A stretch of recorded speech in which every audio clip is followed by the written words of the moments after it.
Hi guys, welcome to my channel. Previous video में हमने देख लिया था कि कौन कौन से ऐसे मेथड हैं जिसको यूज़ करके हम स्ट्रिंग एफिशिएंसी को इंक्रीज कर सकते हैं या स्ट्रिंग के अक्रॉस जो वोल्टेज है वो हम उसको इक्वलाइज कर सकते हैं। तो दो मेथड हमने देख लिए थे, आज हम देखने वाले हैं थर्ड मेथड। सो मेथड 3 स्ट्रिंग एफिशिएंसी को बढ़ाने के लिए या स्ट्रिंग के अक्रॉस जो वोल्टेज है उसे इक्वलाइज करने के लिए जो मेथड है वो है guard wire method. Guard wire method. तो देखिए, जो वोल्टेज का अनवांटेड डिस्ट्रीब्यूशन हो रहा है, अनइवन डिस्ट्रीब्यूशन हो रहा है, वो हो किसकी वजह से रहा है? वो हो रहा है एम की वजह से। और एम क्या है? C S upon C M. और हमने कल की वीडियो में क्या देखा था कि अगर इस एम की वैल्यू को हम जीरो कर दें, अगर ये जो एम की वैल्यू है इसकी वैल्यू को हम किसी तरह जीरो कर दें तो सारे वोल्टेज स्ट्रिंग के अक्रॉस जो वोल्टेज है वो इक्वलाइज हो जाएगा, यानी कि V1 is equal to V2 is equal to V3 हो जाएगा। तो दो मेथड हमने देखा था m को कम करने के लिए। बट अगर हम m को जीरो कर दें, तो अगर हमें m को जीरो करना है तो cs की वैल्यू जीरो करनी पड़ेगी। मतलब हम cs की वैल्यू को अगर जीरो कर दें तो वोल्टेज को हम इवनली डिस्ट्रीब्यूट करा सकते हैं, राइट। तो चलिए उसके लिए हमने एक मेथड देखा है गार्ड वायर मेथड। तो गार्ड वायर मेथड को कैसे हम काम में लेंगे, चलिए देखते हैं। डायग्राम में बना के बता देता हूँ आपको। यह है टावर,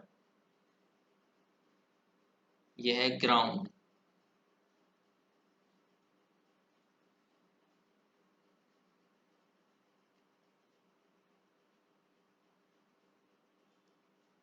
यह है ग्राउंड, यह है टावर।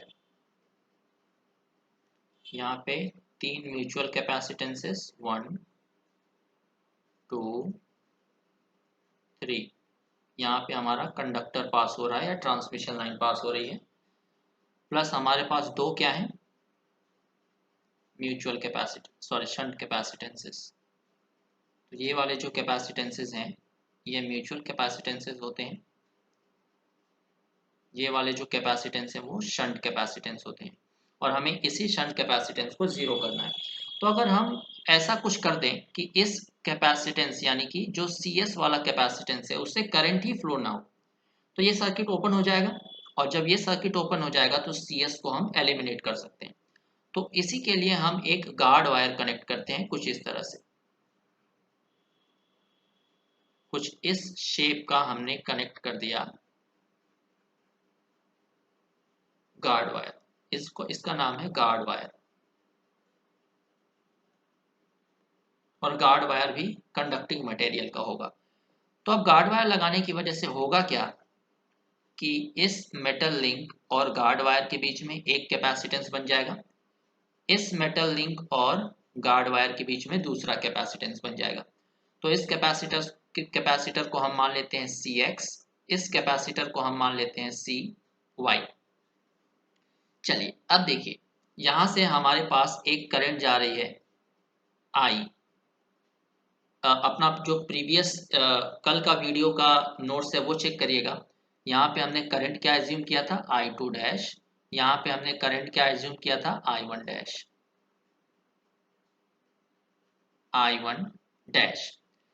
अब एक और करंट हमें मिलेगी जो कि सी एक्स से इस जंक्शन एक्स की तरफ आ रही होगी और सी वाई से इस जंक्शन वाई की तरफ आ रही होगी because of this guard wire. क्योंकि गार्ड वायर से कैपेसिटेंस के थ्रू एक करंट जनरेट होगी जो कि ग्राउंड में जाने की कोशिश करेगी। और ग्राउंड में जाने के लिए उसके पास एक ही रास्ता है, ये टावर वाला। तो एक करंट यहाँ से जाएगी, एक करंट यहाँ से जाएगी। तो यहाँ से जो करंट जा रही है उसे मान लेते हैं आई एक्स, यहाँ से जो करंट जा रही है उसे हम मान लेते हैं आई वाई। तो जो भी करंट हम यहाँ से सप्लाई देंगे, इस कंडक्टर से जो भी करंट आई जाएगी वो पूरी की पूरी करंट यहाँ पहुंचेगी आई, और यही करंट सेम यहाँ पहुंचेगी। क्योंकि इस करंट को कौन बैलेंस कर रहा है, इस करंट को कौन सप्लाई दे रहा है? आई एक्स। आई टू डैश को कौन बैलेंस कर रहा है या कौन सप्लाई दे रहा है? आई वाई। तो यहाँ से जो भी करंट आई जा रही है वो पूरी एक बराबर जाएगी CM, CM और CM में, राइट। तो यहाँ पे हमने अभी तक CX और CY नहीं देखा है, तो CX और CY लिख लीजिएगा। क्या है? CX and CY are the capacitances between guard wire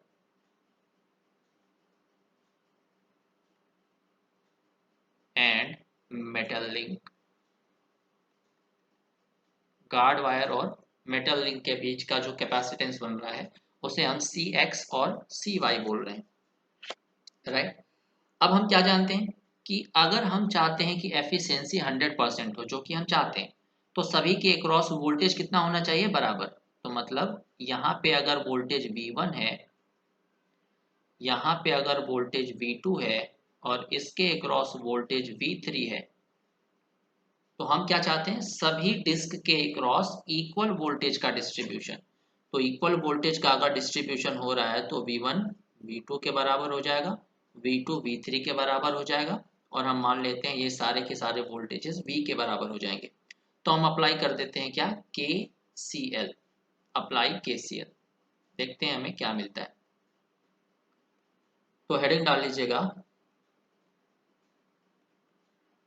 apply KCL eight node X।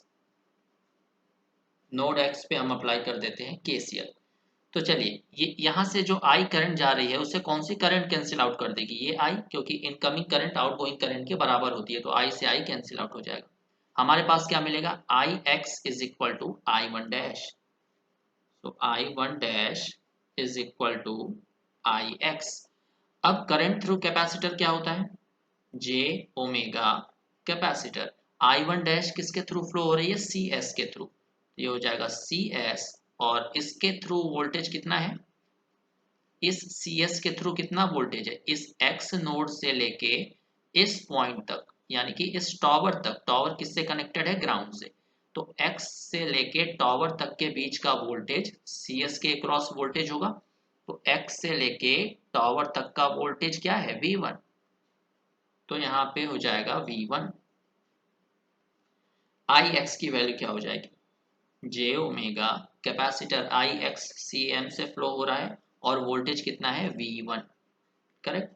तो सॉरी, यहाँ पे हमें IX पता करना है, राइट। IX, तो IX के क्रॉस का वोल्टेज क्या हो जाएगा? V1 नहीं होगा। IX के क्रॉस का वोल्टेज हो जाएगा आपका इस कैपेसिटर CX के क्रॉस का वोल्टेज, यानी कि V2 plus V3। V2 plus V3 किसी के रेस्पेक्ट में आप निकालोगे उसका वोल्टेज, तो यहाँ पे हमें किसका रेस्पेक्ट मिल रहा है? पूरा ये वाला वोल्टेज। यही तो वोल्टेज आपका होगा CX के क्रॉस। तो आपका वोल्टेज टोटल कितना हो जाएगा? V2 plus V3। अब देखते हैं, हमने देखा है कि V1 बराबर V2 बराबर V3 बराबर V। तो J ओमेगा से J ओमेगा कैंसिल आउट हो गया। CS V1 is equal to CM। अब V1 को हम V लिख सकते हैं, ऊपर हमने देखा है सारे वोल्टेजेस बराबर हैं। V2 को भी V लिख सकते हैं, V3 को भी V लिख सकते हैं। तो CS multiplied by V is equal to 2V CM। Cancel out करिए, क्या कैंसिल आउट हो रहा है? यहाँ से V से V कैंसिल आउट हो रहा है, तो हमें CX की वैल्यू क्या मिल रही है? ये CX की वैल्यू होगी, हमने यहाँ पे CM लिखा हुआ है, इसको CX कर लीजिएगा।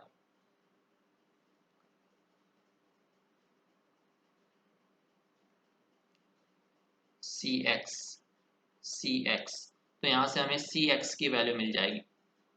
तो CX की वैल्यू क्या होनी चाहिए? CS/2। अगर हम गार्ड रिंग यूज करके वोल्टेज को इक्वलाइज करना चाहते हैं, तो CX जो कैपेसिटर फॉर्म हो रहा है उसकी वैल्यू CS की आधी होनी चाहिए, correct. Now again apply KCL eight node Y। Apply KCL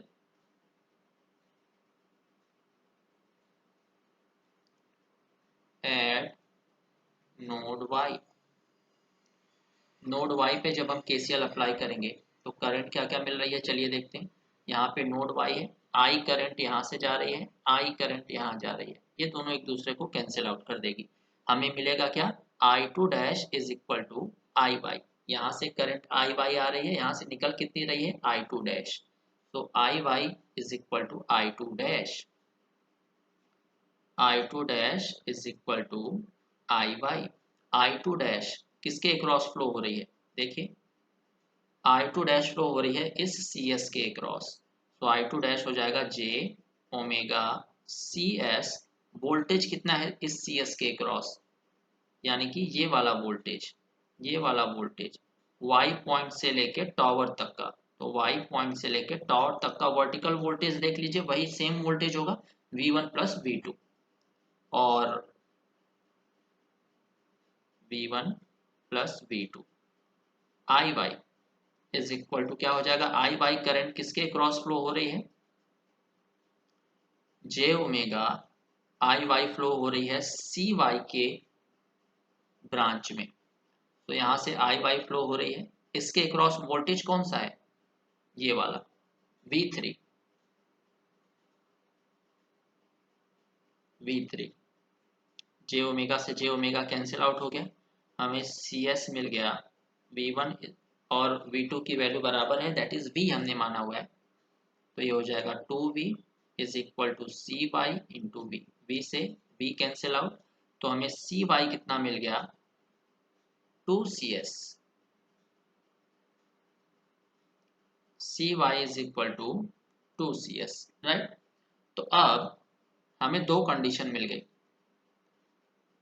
अगर हम वोल्टेज को इक्वलाइज करना चाहते हैं, अगर हम वोल्टेज को इक्वलाइज करना चाहते हैं, तो ये जो CX कैपेसिटर बन रहा है गार्ड वायर और इस मेटल लिंक के बीच में, तो वो जो CX कैपेसिटर है वो शंट कैपेसिटर का आधा होना चाहिए, और जो CY कैपेसिटर है वो शंट कैपेसिटर का डबल होना चाहिए, 2CS, राइट। तो ये दो कंडीशन आपको याद रखनी है, एग्जाम में पूछा जाता है।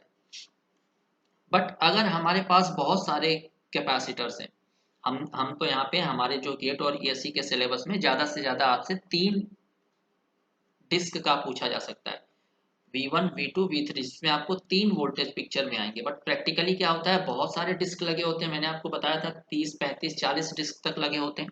तो अगर मान लीजिए आपके पास लंबा गार्ड वायर नहीं है, आपके पास एक छोटा गार्ड वायर है, तो क्या होगा, चलिए देखते हैं। Next case,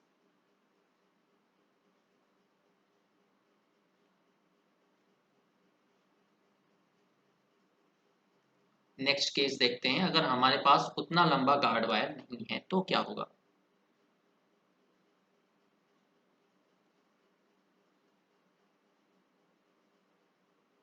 tower,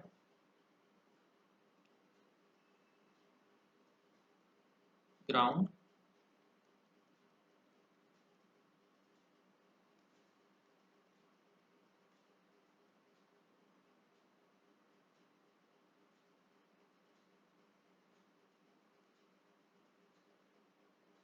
disc.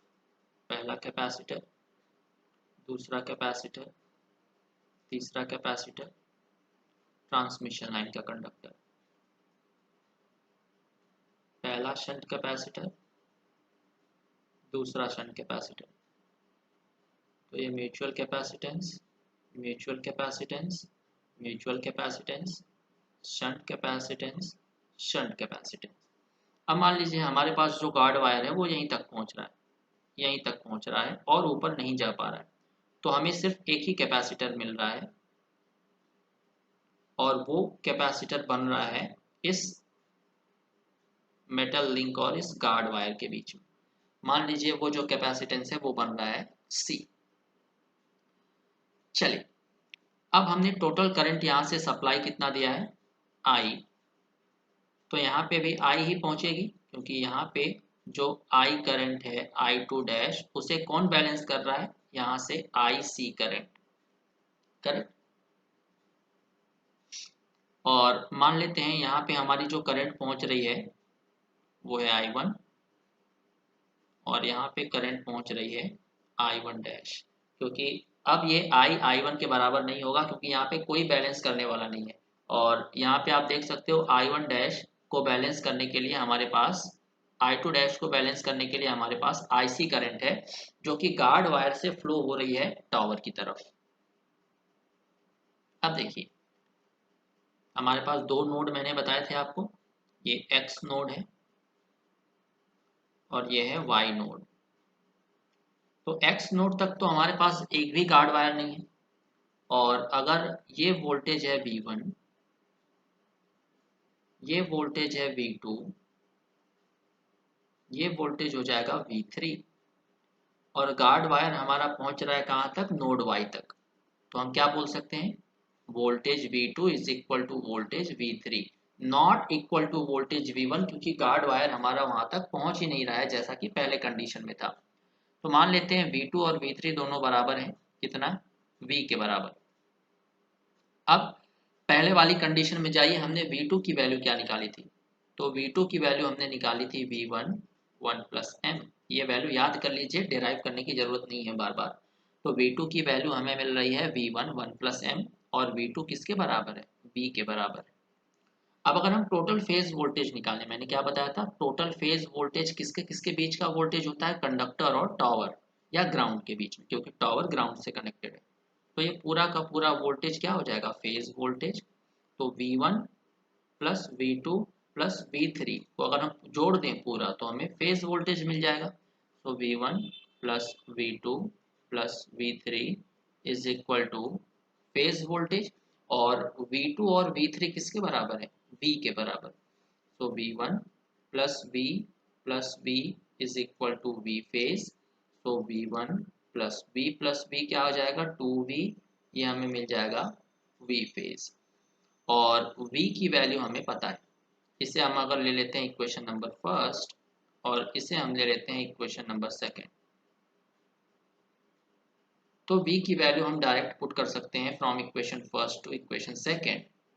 तो from equation first and second, इस पे हम क्वेश्चन भी करेंगे, बहुत आसान होते हैं क्वेश्चन इसके।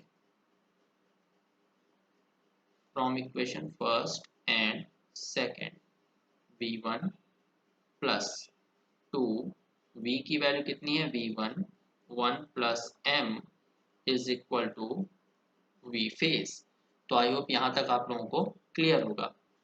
तो एट पॉइंट Y, इसको ले लीजिए equation number third. At point Y या at node Y, node Y पे चेक करिए, यहाँ से करंट I जा रही है ऊपर की तरफ, यहाँ पे करंट I पहुंच रही है। तो दोनों करंट एक दूसरे को कैंसिल आउट कर देगी, हमारे पास करंट बच कौन सी रही है, IC is equal to I2 dash, या I2 dash is equal to IC। I2 डैश किसके थ्रू फ्लो हो रही है, इस CS के थ्रू। तो J ओमेगा CS, वोल्टेज कितना हो जाएगा, CS से हमारा जो टोटल वोल्टेज है कितना हो जाएगा, बताइए हमें, जो वोल्टेज है CS के क्रॉस वो कितना है, इस Y नोड से लेके इस टॉवर तक। तो Y नोड से लेके टॉवर तक का वोल्टेज वर्टिकली चेक करिए कितना है, V1 प्लस V2।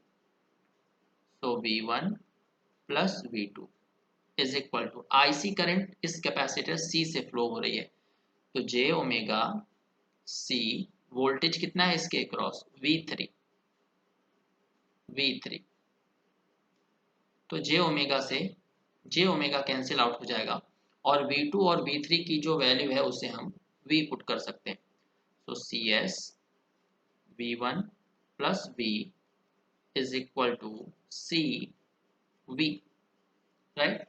तो यहाँ से हमें कैपिटल C या CS की वैल्यू अगर हम निकालें तो क्या मिल जाएगा, C V upon V1 plus V, right.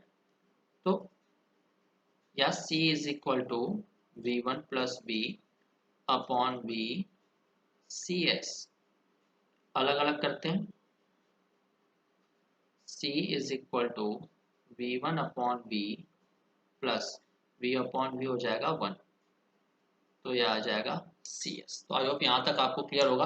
अभी 3-4 क्वेश्चंस भी हमको करने हैं, राइट। तो उस पर बहुत ध्यान दीजिएगा, क्योंकि बहुत क्वेश्चन बहुत आसान होते हैं, मार्क गेनिंग होते हैं और कॉन्सेप्ट बहुत कम लगता है उसमें।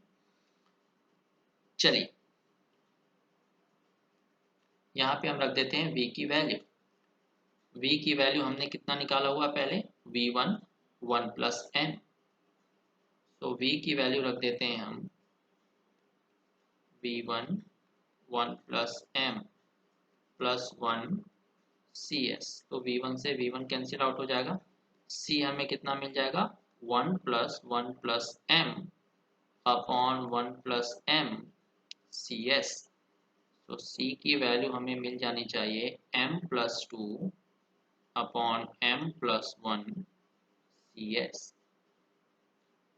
तो जो एक कैपेसिटर हमें मिल रहा है गार्ड वायर से मेटल लिंक के बीच में, उसकी वैल्यू होनी चाहिए m plus 2 upon m plus 1 times of cs, अगर हम वोल्टेज को इक्वल करना चाहते हैं। चलिए क्वेश्चन सॉल्व करते हैं इसी पे बेस्ड। चलिए इस क्वेश्चन को सॉल्व करने की कोशिश करते हैं। क्या बोला जा रहा है कि the equivalent capacitor arrangement of two string insulators is shown below. हमें नीचे एक डायग्राम दिया गया है जिसमें दो डिस्क का इंसुलेटर आपको लगाया गया है। तो दो डिस्क हैं मतलब दो कैपेसिटर बनेंगे, C और C दो कैपेसिटर बोला जा रहा है। और एक कैपेसिटर दिखाया गया है शंट का जिसे C डैश से रिप्रेजेंट किया जा रहा है। अब बोला जा रहा है कि the maximum voltage that each unit can withstand should not exceed 17.5 kV। तो एक यूनिट कितना वोल्टेज झेल सकती है, मैक्सिमम 17.5 kV। तो मैंने आपको बताया था मैक्सिमम वोल्टेज किसके क्रॉस होगा, उस कैपेसिटर के जो कि कंडक्टर के पास होगा। तो ये हमारा कंडक्टर है, तो इसके पास वाला वोल्टेज मैक्सिमम होगा, तो ये होगा 17.5 kV। ये हमें पता चल गया। अब क्या बोला जा रहा है, C डैश अपॉन C की जो वैल्यू है वो हमें दी गई है 1/8, मतलब जो M की वैल्यू है वो हमें दी गई है 1/8। हमें क्या निकालना है, the line to line voltage of the system. हम जानते हैं लाइन टू लाइन वोल्टेज निकालने के लिए हमें फेज वोल्टेज सबसे पहले निकालना पड़ेगा। और फेज वोल्टेज क्या होता है, कंडक्टर से ग्राउंड तक का वोल्टेज। और ये टावर ग्राउंड से कनेक्टेड है तो हम टावर को ग्राउंड मान सकते हैं। तो कंडक्टर से ग्राउंड तक का वोल्टेज ये फेज वोल्टेज हो जाएगा, ये पूरा का पूरा, राइट। तो V1 प्लस V2 क्या हो जाएगा, V phase. V1 plus V2 is equal to V phase हमें निकालना है। अब V2 तो हमें पता है, V1 हमें नहीं पता, बट V2 की वैल्यू हमने निकाला हुआ है, पहले डिराइव किया हुआ है। V2 is equal to V1 1 plus m, ये हमने डिराइव किया था, अपना नोट्स आप चेक कर सकते हो। तो V1 इज इक्वल टू क्या हो जाएगा, V2 अपॉन 1 प्लस m। तो V1 is equal to, V2 है 17.5 kV upon 1 plus m, m है 1/8। तो जब हम इसे सॉल्व करेंगे तो V1 हमें मिल जाएगा 15.55 kV। तो अब हमारे पास V1 भी है और V2 ऑलरेडी दिया गया है 17.5। तो इस इक्वेशन फर्स्ट में V1 और V2 की वैल्यू रख के हम फेज वोल्टेज निकाल सकते हैं। तो V1 हमने अभी निकाला 15.55 kV, V2 हमें दिया गया है क्वेश्चन में 17.5 kV। तो टोटल फेज वोल्टेज कितना आ जाएगा 33.05 kV। बट आपको जब ऑप्शन दिया होगा तो ये 33.05 kV भी ऑप्शन में दिया होगा, बट आपको ये मार्क करके नहीं आना है क्योंकि यहाँ पे लाइन टू लाइन वोल्टेज बोला है। तो लाइन वोल्टेज क्या होता है, √3 टाइम्स ऑफ फेज वोल्टेज।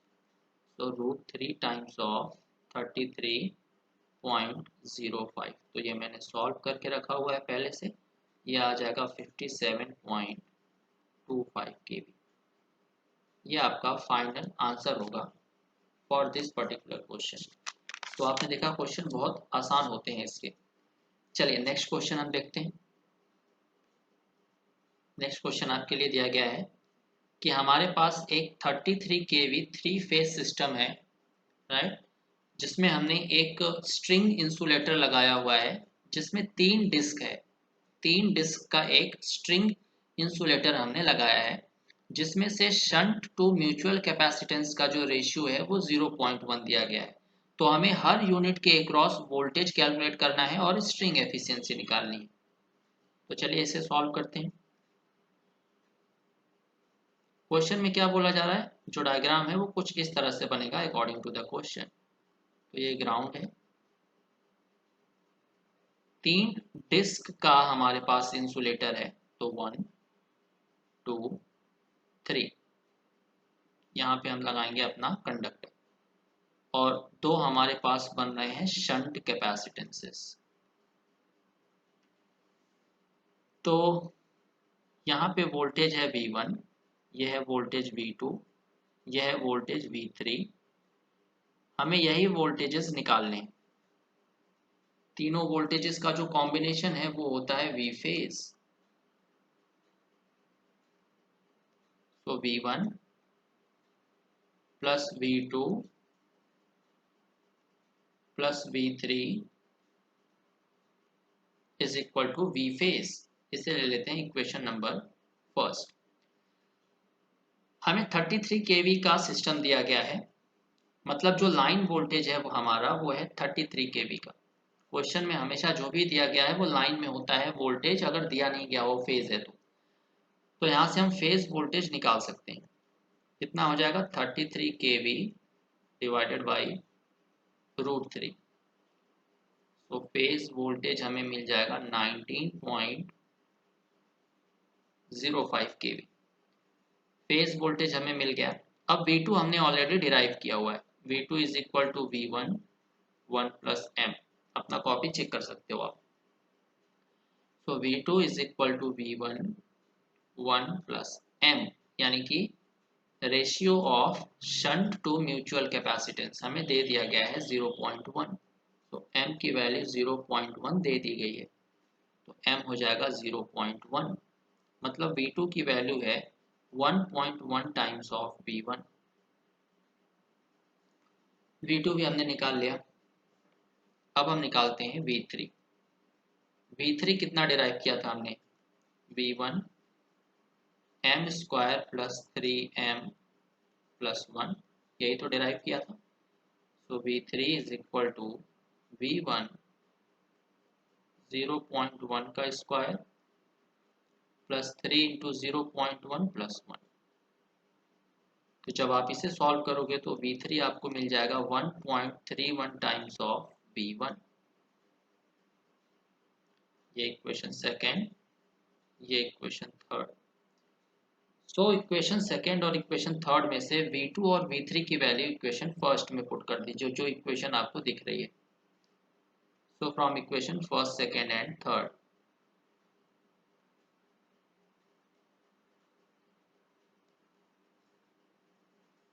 हमें क्या मिल जाएगा V1 प्लस V2 की वैल्यू है 1.1 times of V1 plus V3 की वैल्यू है 1.31 V1 is equal to V phase. V phase हमने कितना निकाला था 19.05 kV।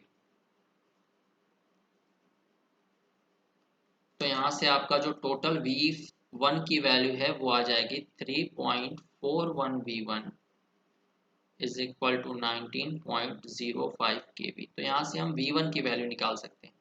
V1 की वैल्यू आपको मिल जाएगी, मैंने निकाल के रखी हुई है 5.59 kV। हर डिस्क के अक्रॉस हमें वोल्टेज ही तो निकालना है, तो V1 हमें एक बार पता चल गया तो V2 मिल जाएगा, क्योंकि ये है 1.1 टाइम्स ऑफ V1। तो V2 हमें मिल जाएगा 6.16 kV।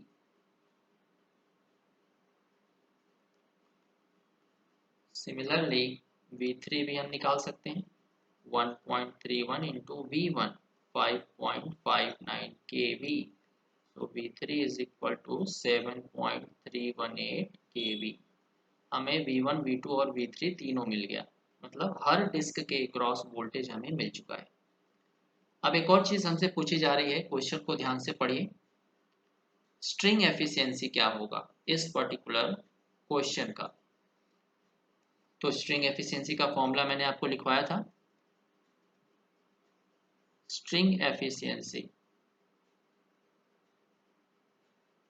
क्या हो जाएगा, phase voltage divided by number of disc multiplied by voltage across line conductor into 100। तो V फेज क्या हो जाएगा, total voltage, total voltage across conductor. इसको यहाँ पे टोटल पूरा फॉर्मूला याद करिए, नहीं तो आप गड़बड़ कर दोगे। यह है total voltage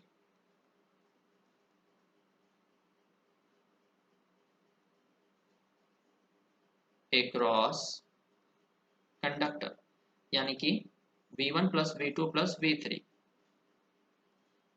5.59 kV, 6.16 kV, 7.318 kV divided by N क्या है, कितने कंडक्टर हमने यूज, सॉरी कितने इंसुलेटर हमने यूज किए हैं।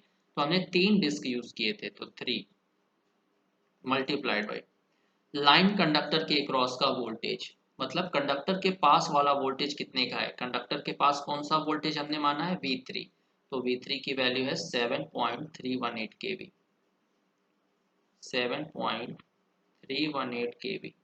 तो जब हम इसे सॉल्व करेंगे इंटू 100 तो हमें मिल जाएगा 86.77%, 86.77% मिल जाएगा total string efficiency of the conductor. एक और क्वेश्चन सॉल्व करिए, मैं लिख देता हूं। एक और क्वेश्चन है अपने पास। क्वेश्चन क्या बोला जा रहा है कि हमें चार्जिंग करंट पता लगानी है कि कोई भी केबल है वो कितना ड्रॉ करेगा। जो केबल है वो 3 कोर केबल है। अगर हम उसमें 11 केवी की 50 हर्ट्ज सप्लाई देते हैं और हमें एक कैपेसिटर दिया गया है, कौन सा, जब हमने हमने एक कैपेसिटेंस या कैपेसिटेंस बिटवीन 2 कोर, 2 कोर और थर्ड कोर जो कि सीध से कनेक्टेड है। हमने क्या किया है, 2 कोर को शॉर्ट कर दिया है, एक कोर को सीध से कनेक्ट कर दिया है और उसके बीच हम इक्विवेलेंट कैपेसिटेंस फाइंड कर रहे हैं। तो ये मैंने आपको करवाया हुआ है। सी इक्विवेलेंट कितना मिलता है, capacitance between 2 core and third core connected to C, check करिए नोट्स, हमें मिलता है हाफ 3cc प्लस cs, यही हमें मिलता है। और सी फेज हमने क्या देखा है, 3cc प्लस cs। तो यहां से 3cc प्लस cs को हम सी फेज लिख सकते हैं इस इक्वेशन में। तो सी इक्विवेलेंट कितना हो जाएगा, 1/2 सी फेज। तो सी फेज हमें मिल गया 2 टाइम्स ऑफ सी इक्विवेलेंट। तो C phase is equal to 2 times of C equivalent हमें दिया गया है क्वेश्चन में 3.7 माइक्रोफैरेड, 3.7 माइक्रोफैरेड। तो सी फेज हमें मिल जाएगा 7.4 माइक्रोफैरेड।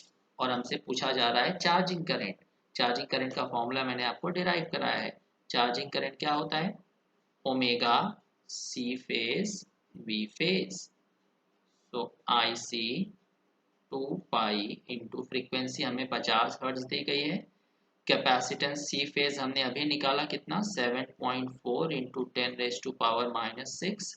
वी फेज, ये लाइन वोल्टेज हमें 11 केवी दिया गया है, तो फेज वोल्टेज कितना हो जाएगा, 11 into 10⁻³ divided by √3। Charging current आपको मिल जाएगी 14.77 एम्पियर। यह आपका होगा फाइनल आंसर। तो चलिए एक क्वेश्चन और सॉल्व करते हैं, मैं लिख देता हूं।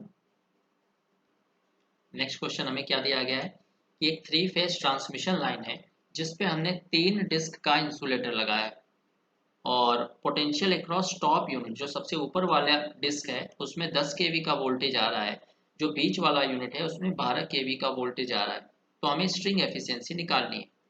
तो देखिए,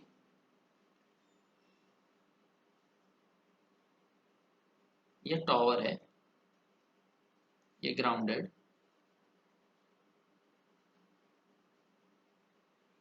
तीन डिस्क लगा है मतलब 3 कैपेसिटर, ये कंडक्टर, ये दो शंट कैपेसिटेंसेस।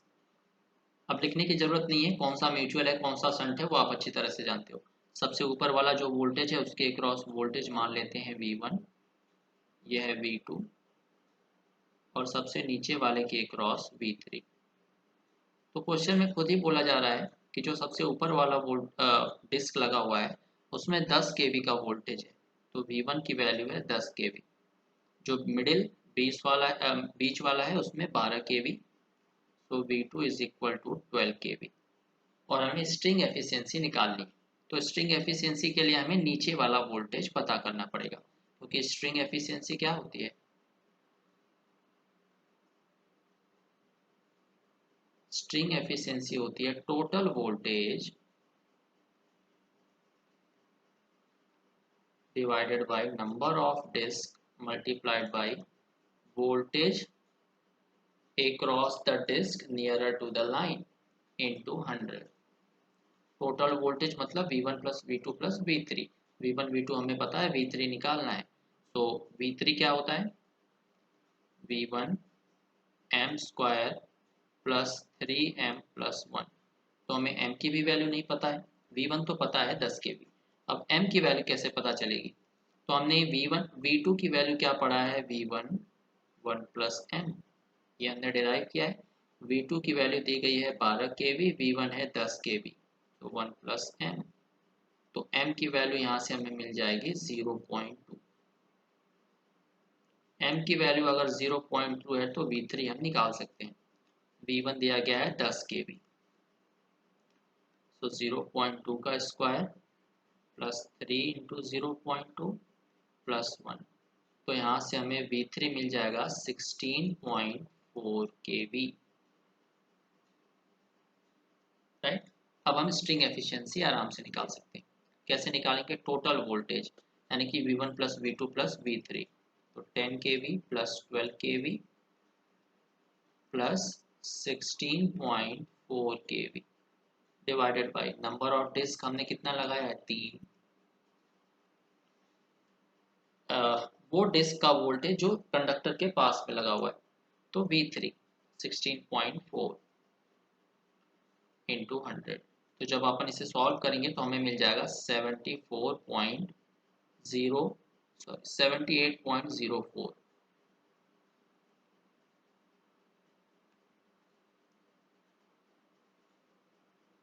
4%। यह आपका फाइनल आंसर हो जाएगा।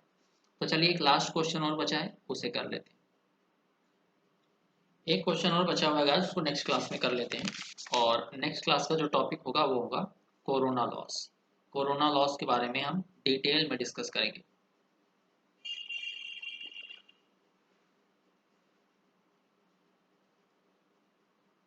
ओवरहेड इंसुलेटर आपका कंप्लीट हो चुका है। एक दो क्वेश्चंस की प्रैक्टिस और बची है, वो हम नेक्स्ट क्लास में कर लेंगे। So thank you very much. Like share और सब्सक्राइब करना मत भूलिएगा।